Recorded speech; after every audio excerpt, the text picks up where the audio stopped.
बेगानी शादी में अब्दुल्ला दीवाना, ये कहावत तो आप सबने खूब सुनी होगी। लेकिन भारत के साथ जारी राजनयिक विवाद के बीच कनाडा को अब एक और देश का समर्थन मिल गया।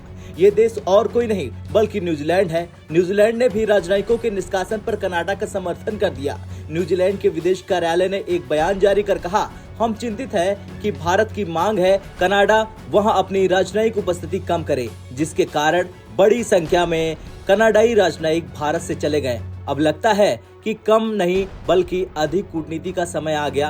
हम उम्मीद करते हैं कि सभी राजनयिक संबंधों पर 1961 के वियना कन्वेंशन के तहत अपने दायित्वों को कायम रखेंगे, जिसमें मान्यता प्राप्त कर्मचारियों के विशेषाधिकार और प्रतिरक्षा के संबंध में भी शामिल है।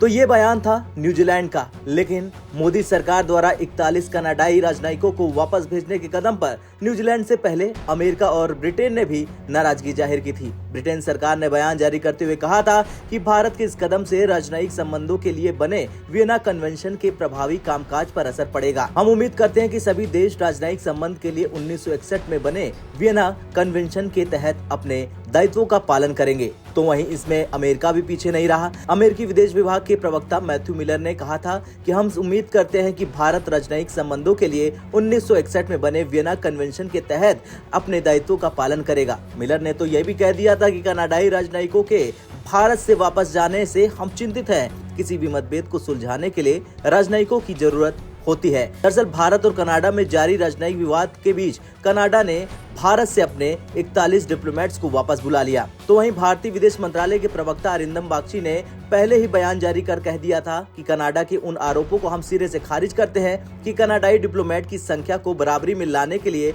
हमने किसी भी तरह का अंतर्राष्ट्रीय कानूनों का उल्लंघन किया। विदेश मंत्रालय ने तो ये भी कह दिया था कि राजनयिकों की संख्या को बराबरी में लाने के लिए उठाया गया हमारा कदम वियना कन्वेंशन के अनुच्छेद 11.1 के अनुरूप है, जिसमें कहा गया है कि राजनयिक मिशन के आकार यानी डिप्लोमेट्स की संख्या को लेकर अगर कोई विशेष एग्रीमेंट नहीं है तो रिसीविंग देश किसी देश के राजनयिक की संख्या उस लिमिट में रख सकता है जितनी वहां जरूरत और सामान्य समझे, और जब तक कि उसे किसी विशेष मिशन के लिए अतिरिक्त डिप्लोमेट की जरूरत नहीं हो। खैर कुछ भी हो, लेकिन कनाडा का हाल इस वक्त बेहाल है और वो दौड़ कर अपने सहयोगियों से भारत पर कमेंट करवा रहा। लेकिन देखना ये होगा कि भारत क्या जवाब देता है इन सभी देशों को।